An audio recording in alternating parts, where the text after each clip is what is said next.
Ma'am நான் சொல்றது நம்புங்க. நான் ஒண்ணுமே பண்ணல மேம். போதும். நானும் நீ உண்மையை சொல்லுவேன்னு எவ்வளவோ சான்ஸ் கொடுக்குற. ஆனா நீ போய் மேல போய் சொல்லிக்கிட்டே இருக்க. இப்ப நான் சொல்றத நல்லா கேட்டுக்கோ. உன்னோட அந்த பாஸ் இருக்கா இல்லையா, அவளை பத்தி எல்லாமே எனக்கு தெரியும். ஒரு கேவலமான புத்தி, கெட்ட எண்ணம் உள்ளவதான் அவ. அவகிட்ட போய் சொல்லு. அவ என்ன நினைச்சாலும் என்ன பண்ணாலும் என்ன தோக்கடிக்க முடியாது. ஏன்னா அபி அவளை முழுசா வெறுக்கிறான்.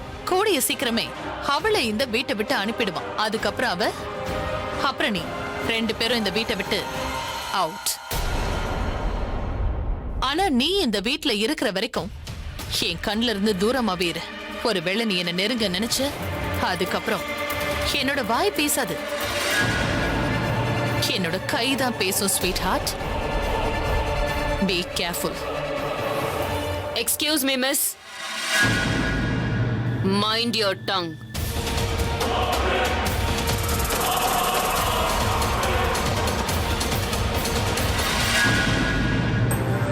நான் எதுவுமே பேசலங்கிறதுக்காக நீ என்ன வேணாலும் பேசலான்னு அர்த்தம் இல்ல. எனக்கு என்ன வேலை சொல்றாங்களோ அதை மட்டும் தான் நான் பண்ணுவேன். மத்தவங்களை வேவு பாக்குற அளவுக்கு என்கிட்ட இப்போ டைம் இல்ல. And you know what? I have bigger and better things to do in life. நீ யாரு? உன்னை போய் நான் எதுக்கு வேவு பார்க்கணும்?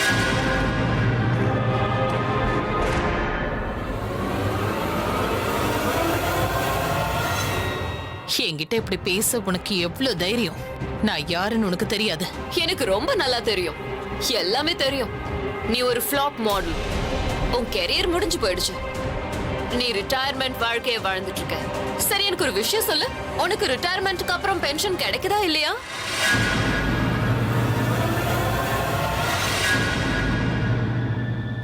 மத்தவங்களோட வாழ்க்கைய வேவ் பார்த்துட்டு டைம் வேஸ்ட் பண்ண உன்னால முடியும், ஆனா என்னால முடியாது. புரிஞ்சுதா? ஆண்டியா, எனக்கு உன்னை பத்தி இன்னும் கொஞ்சம் விஷயம் தெரியும். நீ ஒரு வெறும் ஃப்ளாப் மாடல் மட்டும் கிடையாது, நீ ஒரு ஃப்ளாப் கேர்ள் ஃப்ரெண்டும் கூட. அப்புறம் நீ ஒரு ஃப்ளாப் சக்காலத்தையும் கூட.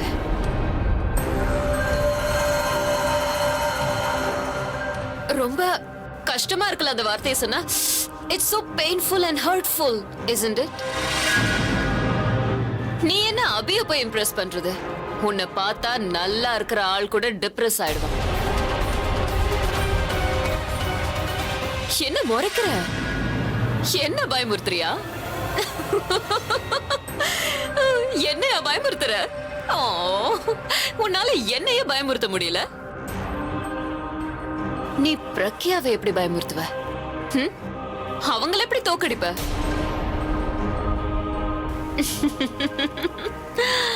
அப்புறம் கொஞ்ச நேரத்துக்கு முன்னாடி என்ன மிரட்டினியே, வீட்டை விட்டு அனுப்பிடுவேன்னு. முதல்ல ஓ நிலைமை என்னன்னு பாரு. அது என்னன்னா, நீங்க ஸ்ட்ராங் அண்ட் பவர்ஃபுல்லா மாறணும்னு நினைக்கிற. ஏன்னா அபி எப்ப வேணா உன்னை இந்த வீட்டை விட்டு துரத்துற வாய்ப்பு இருக்கு. ஏன்னா உனக்கும் வயசாயிட்டு போதுல்ல, கூடவே அழகும் போய்கிட்டு இருக்கு. சோ அபியை இம்ப்ரெஸ் பண்ண இப்போதைக்கு உன்கிட்ட எதுவுமே இல்லங்கிறதுதான் உண்மை. சரி, ஃபுல் டே நீ என்ன யோசிச்சுட்டே இருப்ப? அதாவது நான் எப்படி ட்ரெஸ் பண்ணணும், என்ன பண்ணணும், அபியை எப்படி இம்ப்ரெஸ் பண்ணணும் and blah blah blah blah blah. கடவுள் எப்படியோ உனக்கு நல்ல முகத்தை கொடுத்துட்டாரு, ஆனா மூளையை கொடுக்க மறந்துட்டாரு. ஏன் சொல்றேன்னா, நீ என்ன பயமுறுத்தும் போது அச்சு அசலா மூளையே இல்லாத முட்டாள் மாதிரி இருந்த. அப்புறம் என்கிட்ட சண்டை போடுறத விட்டுட்டு ஆலியா கிட்ட போ. அங்க போய் அழு. Mind your tongue. I don't need to mind my tongue. போ. போய் ஆலியா கிட்ட நான் இப்படி எல்லாம் பேசினேன். How dare you? Oh my God, look at you. So much anger. நான் தான் சொன்னேன்ல நீ இப்படி பண்ணா காமெடியா இருக்குன்னு. இப்போ உன்னால பிரக்யாவை தோக்கடிக்க முடியல. ஒருவேளை நான் உன் இடத்துல இருந்து எனக்கு ஒருத்தி இப்படி இருந்தா அவளை எப்பவோ ஒழிச்சு கட்டியிருப்பேன். என்னோட சக்காலத்து என்னை விட ரொம்ப அழகா இருந்தான் வை, அதை அப்படியே செதைச்சிடுவேன்.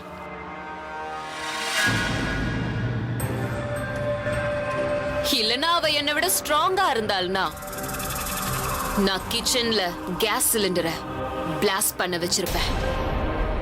பட் லுக் அட் யூ, நீ எப்படி ரொம்ப வேகா ஃப்ரெஜைலா இருக்க. You're good for nothing. You're so useless.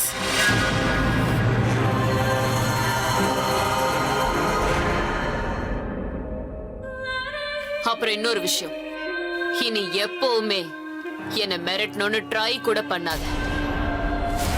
இல்லன்னா உனக்கு ஒண்ணு இல்ல 2 எதிரிங்க இருப்பாங்க.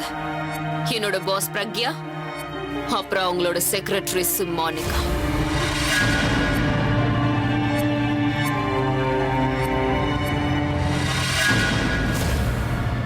என்ன இவ இப்படி பேசிட்டு போறா? பாவமா மூஞ்சிய வச்சுக்கிட்டு இருந்த செக்ரட்டரி இப்ப இவ்வளவு வயலண்ட் ஆயிட்டா. இவ என்ன மிரட்டுறோங்கிற பேர்ல அவளுக்கே தெரியாம எனக்கு இவ ஒரு நல்ல ஐடியா கொடுத்துட்டு போயிருக்கா. இப்படி ஒரு ஐடியாவை ஆலியா கூட எனக்கு கொடுத்தது இல்லையே. இதை நான் ஒர்க் அவுட் பண்ணியே ஆகணும். அவ எனக்கு கொடுத்த சஜஷன்ஸ் எதுவுமே அவ்வளவு கஷ்டமானது கிடையாது. என்னால இதெல்லாம் பண்ண முடியும். ஆனா இது எல்லாத்தையும் தனியா எப்படி பண்றது? யாரு ஹெல்ப்பாவது கண்டிப்பா வேணும். யாரு ஹெல்ப் கிடைக்கும்? ஆலியா ஹெல்ப்னாலே பக்கத்தெரு கூடுவா. செல்ஃபிஷா அவளை பத்தி மட்டுமே நினைப்பா. வேற யார் எனக்கு ஹெல்ப் பண்ணுவாங்க?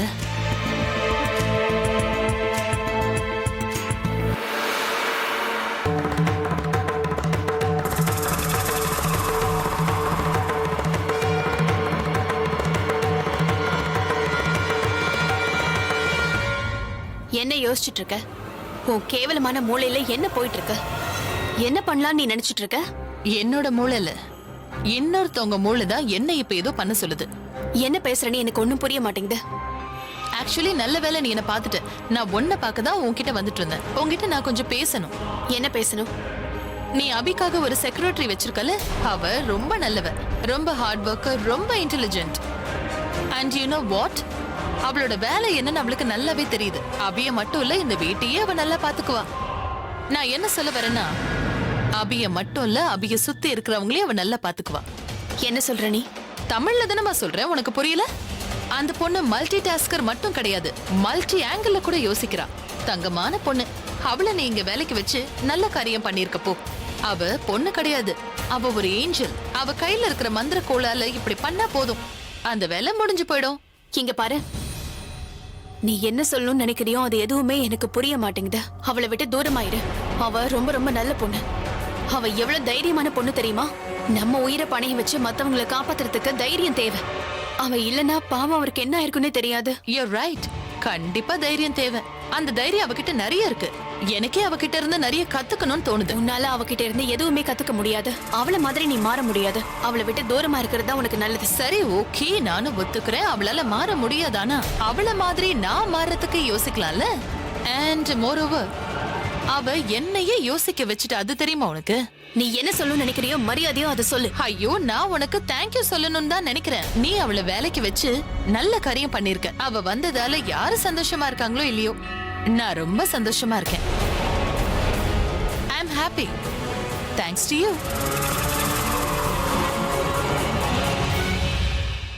இவ என்ன சொல்ல வரா? இவ சும்மா என்ன கிண்டல் பண்றாளா இல்ல உண்மையாவே சந்தோஷமா இருக்காளா?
சாரி, என்ன மன்னிச்சிருங்க. நீங்க பின்னாடி வரத நான் பார்க்கல, அதான் தெரியாம.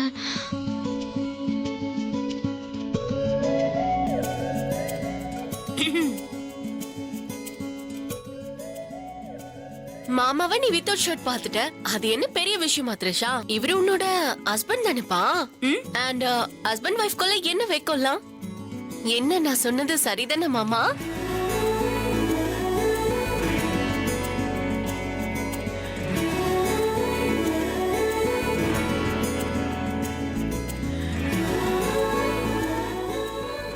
அட த்ரிஷா, த்ரிஷா என்னாச்சு? இவங்க ரெண்டு பேரும் ஒருத்தருக்கு ஒருத்தர் இன்னும் புரிஞ்சுக்கலன்னு எனக்கு தோணுது. Waste, total waste. இன்னைக்கு நாள் ஃபுல்லா வேஸ்ட் ஆயிடுச்சு. நான் என்ன பண்ணணும்னு நினைச்சனோ அதை பண்ண முடியல. அப்புறம் இந்த பிரக்யா இன்னும் அலர்ட் ஆயிட்டா. இனிமே அந்த அபியோடவே ஒட்டிட்டு இருப்பா.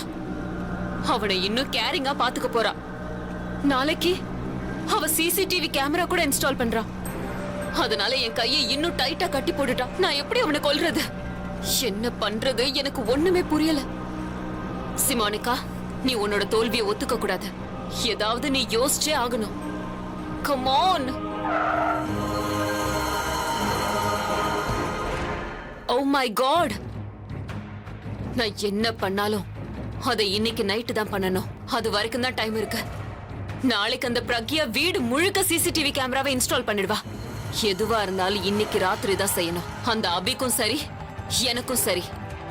நான் ஏதாவது ஒரு நல்ல ஐடியாவை யோசிச்சு இன்னைக்கு நைட்டே அந்த அபியை நான் கொன்னுடணும். ஒருவேளை இன்னைக்கு நைட் என்னால அவனை கொல்ல முடியலன்னா அதுக்கப்புறம் எப்பவுமே கொல்ல முடியாது. கம் ஆன் சிமோனிகா, ஏதாவது யோசி. இன்னைக்கு நைட்டு தான் அந்த அபிக்கு கடைசி நைட்டா இருக்கணும். மாமா, ஒரு கேள்வி கேட்கவா? நீங்க தப்பா எடுத்துக்க மாட்டீங்களா? சொல்லு. அது த்ரிஷா எதுக்கு இவ்ளோ அப்செட்டா இருக்கா? எனக்கு என்ன தெரியும்? மாமா, உங்களுக்கு ஒண்ணு சொல்லவா? நம்ம த்ரிஷா சின்ன வயசுல அப்பவே அவங்க அம்மா, அதாவது என்னோட அத்தை, இந்த உலகத்தை விட்டே போயிட்டாங்க மாமா. அன்னையில இருந்து இன்னைக்கு வரைக்கும் நான் எப்பவுமே அவ கண்ணுல ஒரு தனிமையை பார்த்திருக்கேன், ஒரு வலிய பார்த்திருக்கேன். என்னமோ வாழ்க்கையில எல்லாமே முடிஞ்சு போன மாதிரி, யாருக்காகவோ எதிர்பார்க்கிற மாதிரி. அவ கண்ணு எப்பவுமே அவ வாழ்க்கையில யாரு சந்தோஷத்தை கொடுப்பாங்கன்னு தேடிக்கிட்டே இருக்கும். அவ சின்ன வயசுல அவளுக்கு தாய் பாசம் கிடைக்கவே இல்லை. அப்புறம் அவ இப்ப கூட உண்மையான அன்பு இல்லாம வாழ்றது ரொம்ப கஷ்டம். அவளோட கண்ணை யாருக்காகவோ எதிர்பார்க்கிற மாதிரி, அவ எதிர்பார்க்கிறவ அவ வாழ்க்கையில வந்து சந்தோஷமா பாத்துப்பாங்கன்னு அந்த நம்பிக்கையை அவ கண்ணுல பாத்திருக்கேன். அவளுக்கு கல்யாணம் ஆனதுக்கு அப்புறம் அவளோட எதிர்பார்ப்புலாம் முடிஞ்சு போச்சுன்னு நான் நினைச்சேன். கொஞ்சம் லேட்டா தான் ஆச்சு. கடவுள் அவளோட எல்லா கோரிக்கைகளையும் நிறைவேற்றிட்டாருன்னு நினைச்சேன். நேத்து நைட்டு நீங்க அவளை அவ்வளவு கேர் பண்றத பாக்கும்போது நீங்க தான் அவ லைஃப்ல சந்தோஷத்தை கொண்டு வர முடியும்னு நினைச்சேன். உங்களை விட பெட்டரான ஆள் அவ வாழ்க்கையில கிடைக்கவே முடியாது. உங்களாலதான் அவளை சந்தோஷமா வச்சுக்க முடியும். அவ வாழ்க்கையில இருக்க அந்த தனிமை, அந்த வலியையும் நீங்க தான் போக்க முடியும். ஆனா ஏனே தெரியல, இவ்வளவு நாள் கழிச்சு அவளோட கண்ணுல அந்த தனிமையையும் வலியையும் நான் பாக்குறேன் மாமா. அதுக்கு காரணம் என்ன மாமா? உங்களுக்கு ஒரு விஷயம் தெரியுமா மாமா? நம்ம முன்னுக்கு போகணும்னு ஒரு கால் மட்டும் எடுத்து வச்சா போதாது. பின்னாடி இருக்கிற அந்த ரெண்டாவது காலை எடுத்து வச்சாதான் அவங்களால முன்னுக்கு போக முடியும். ஆனா ஏனே தெரியல, நீங்க இப்ப வரைக்கும் பழசுலே இருக்கிற மாதிரி இருக்கு. நீங்க அந்த உறவுகள்ல இருந்து, நினைவுகள்ல இருந்து வெளியே வரணும். நீங்க உங்க வாழ்க்கையில முடிஞ்சு போனதை நினைச்சு இந்த நொடிய பாழாக்குறீங்க. உங்க லைஃப விட்டு போனவங்களுக்காக உங்க லைஃப்ல இப்ப இருக்கிறவங்கள நீங்க இழந்துகிட்டு இருக்கீங்க. ப்ளீஸ் மாமா, நீங்க உங்க எக்ஸ் வைஃப பத்தி நினைச்சுக்கிட்டே இருக்காதீங்க. ஏன்னா உங்களால அவளை புரிஞ்சுக்க முடியாது, அவளால உங்களை புரிஞ்சுக்க முடியாது. ஒரு பேச்சுக்கு தான் நீங்க ரெண்டு பேரும் ஒன்னா இருக்கீங்க. ஆனா உங்க ரெண்டு பேருக்குள்ள இன்னைக்கும் இருக்கிற அந்த தூரம் உங்களால மட்டும்தான் போக்க முடியும். உங்களால மட்டும்தான் மாமா. மாமா, நான் உங்களுக்கு ஒரு விஷயத்த சொல்றேன். உங்களோட ரிலேஷன்ஷிப் ரொம்ப சென்சிட்டிவா இருக்கு. உங்களோட பாஸ்ட நீங்க மறந்தே ஆகணும். இந்த ரிலேஷன்ஷிப்க்கு நீங்க ஒரு லைஃப கொடுக்கணும். த்ரிஷாக்கு உங்களோட துணை தேவை, உங்களுக்கு த்ரிஷா துணை தேவை. த்ரிஷா உங்களை ரொம்ப லவ் பண்றா மாமா, ரொம்ப.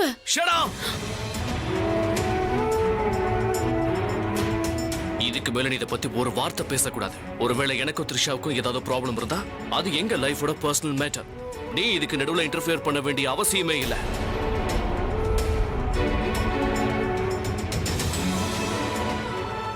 அண்ட் எஸ், நெக்ஸ்ட் டைம் என்கிட்ட இதை பத்தி பேசுறதுக்கு முன்னாடி நல்லா யோசிச்சுட்டு பேசு.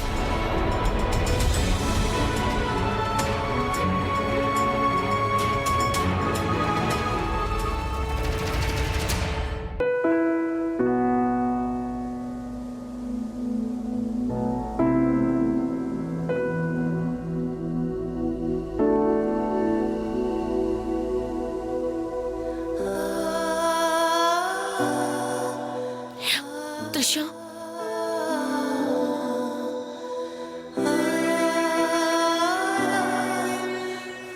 என்னாச்சு உனக்கு? என்னாச்சு உனக்கு? ஏன் இப்ப அழற? யாராவது ஏதாவது சொன்னாங்களா என்ன? ஏன் அழற?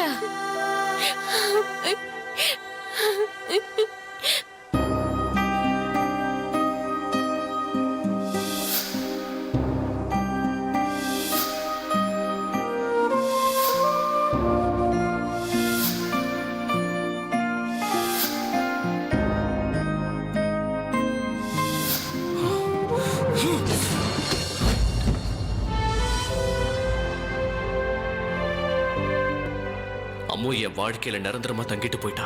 என்னால எப்படி அவளை மறக்க முடியும்? என்னால என் கடந்த காலத்தை தாண்டி வர முடியுமான்னே தெரியலையே. இந்த உறவை என்னால மெயின்டைன் பண்ண முடியுமா முடியாதா? ஆனாலும் நான் உண்மையிலேயே த்ரிஷாவை சந்தோஷமா வச்சுக்க ஆசைப்படுறேன். ஆனா அன்பு காட்டாம என்னால எப்படி சந்தோஷமா வச்சுக்க முடியும்? காதல்ங்கிறது லைஃப்ல ஒரு தடவை தானே வரும். என் அம்முவை நான் காதலிச்ச மாதிரி என்னால த்ரிஷாவை... அம்மு என் கூட இல்லைங்கிற குறை எனக்கு என்ன இருக்கு? அவ போயிட்டாங்கிற வலி இன்னமும் என்ன கஷ்டப்படுத்துது. ஆனா இதுல த்ரிஷாவோட தப்பு எதுவும் இல்லையே. அவளுக்கு என்ன தலையெழுத்தா? அவ எதுக்காக என்ன பொறுத்துக்கணும்? எந்த நிலைமையிலயும் என் கூட சந்தோஷமா இருக்கணும்னு நினைக்கிறா. பதிலுக்கு நான் என்ன பண்ண? அவ வாழ்க்கையையும் என் வாழ்க்கை மாதிரி மாத்த முயற்சி பண்றேன்னா அவளும் என்ன மாதிரியே சோகமா தான் இருக்கணுமா? நான் ஏன் இப்படி எல்லாம் பண்றேன்? அவ என்ன தப்பு பண்ணா நான் இந்த தண்டனையை கொடுத்துட்டேன். என்னங்க?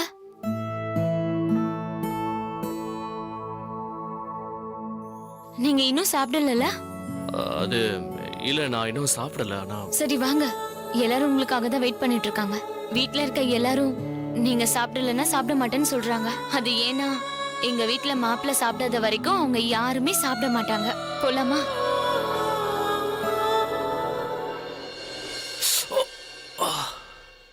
என்னாச்சு? ஏய் ஒண்ணும் இல்ல, இது சின்ன காயம் தான், விடு. சின்ன அடியா இது? எவ்வளவு ரத்தம் போயிருக்கு? ஒரு நிமிஷம் இருங்க, வரேன்.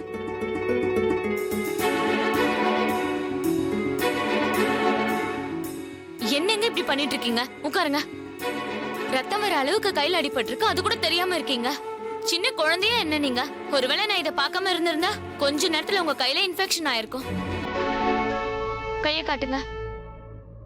இப்ப கொஞ்சம் எரியும், அதுக்கப்புறம் சரியா போயிடும்.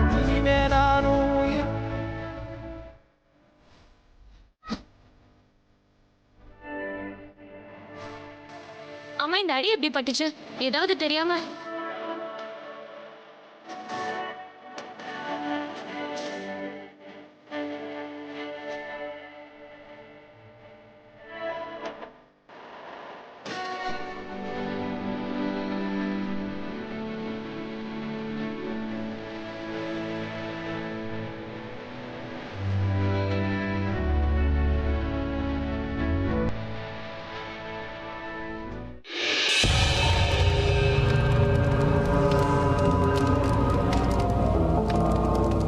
பாருங்க மேடம், இந்த பாம்புல இருக்கிற விஷம் வேற எந்த பாம்புலயும் இல்ல மேடம். நம்ம நாட்டிலயும் ஒரு சில பாம்புகள் தான் இப்படி, அதுல ஒண்ணுதான் இது. ஓகே ஓகே, அத முதல்ல மூடு மூடு மூடு. நீ எதுக்கு இத பண்ற? அது வேற ஒண்ணும் இல்ல மேடம். நான் எங்க அம்மா வயித்துல இருக்கும்போது ஒரு பெரிய விஷ பாம்பு ஒண்ணு எங்க அம்மாவை கொத்திடுச்சு. எங்க அம்மாவுக்கு ஒண்ணும் ஆகல, ஆனா எனக்கு தான் இது ஒட்டிக்கிச்சு. மேடம், நீங்க இன்னும் என்கிட்ட இந்த பாம்பு யார கொத்தணும்னு சொல்லவே இல்லையே. ஏன் கேக்குறேன்னா, வேற ஒண்ணும் இல்ல, இந்த பாம்போட ஒரு பெரிய பிரச்சனை இருக்கு. இத நாம கூட வச்சுக்கிறதெல்லாம் சரிதான், ஆனா இத சமாளிக்கிறது ரொம்ப கஷ்டம். நீங்க இத சமாளிச்சிருவீங்கல்ல? இல்ல சரி, நானும் உங்க கூட வரேன். இத வச்சு நீங்க யார கொத்த வைக்க போறீங்கங்கறத பாக்குறேன். Shut up. ஓவர் ஸ்மார்ட்டா நடந்துக்க ட்ரை பண்ணாத. என் கூட நீ தான் வரணும், இந்த வேலையை நீ தான் முடிக்கணும். நான் ஜஸ்ட் உன்னை அந்த வீட்டுக்கு கூட்டிட்டு போவேன். நீ ஜன்னல் வழியா இந்த பாம்பை உள்ள விடணும், அவ்வளவுதான். அதோட உன் வேலை முடிஞ்சது. இதோட விஷம் எவ்வளவு டேஞ்சர்னு மட்டும் எனக்கு சொல்லு. என்னது, இந்த பாம்போட விஷமா? அது ரொம்ப ரொம்ப அபாயகரமானது மேடம். அதோட ஒரு கொத்துல 300 பேரை சாகடிக்கிற விஷம் வரும். குட். இந்த மாதிரி பாம்பு தான் எனக்கு தேவை. என்ன? அப்போ நீங்க 300 பேரை கொல்ல போறீங்களா? வாய மூடு. நான் என்ன கேக்குறேனோ அதுக்கு மட்டும் பதில் நீங்க சொல்லு. கேக்குற கேள்விக்கெல்லாம் தான் பதில் சொல்லிக்கிட்டே இருக்கனே. இன்னொன்னு, நீங்க இந்த பாம்பை விட்டு கொஞ்சம் தள்ளியே இருங்க. ஏன்னா அதுதான் உங்களுக்கு ரொம்ப நல்லது. இந்த பாம்பு முதல்ல யார நெருங்குதோ அவங்கள தான் முதல்ல இது கொத்தும். பெர்ஃபெக்ட் பிளானா இருக்கே. இந்த பாம்பு மட்டும் அபியோட ரூம்குள்ள போயிடுச்சுன்னா அதுக்கப்புறம் அபி தூங்கிக்கிட்டே மேல போயிடுவான். இந்த பாம்பு கொத்துனதும் உடனே அபி செத்து போயிடுவான். அதுக்கப்புறம் அந்த பிரக்யாவாலையும் அபியை சுத்தமா காப்பாத்த முடியாது.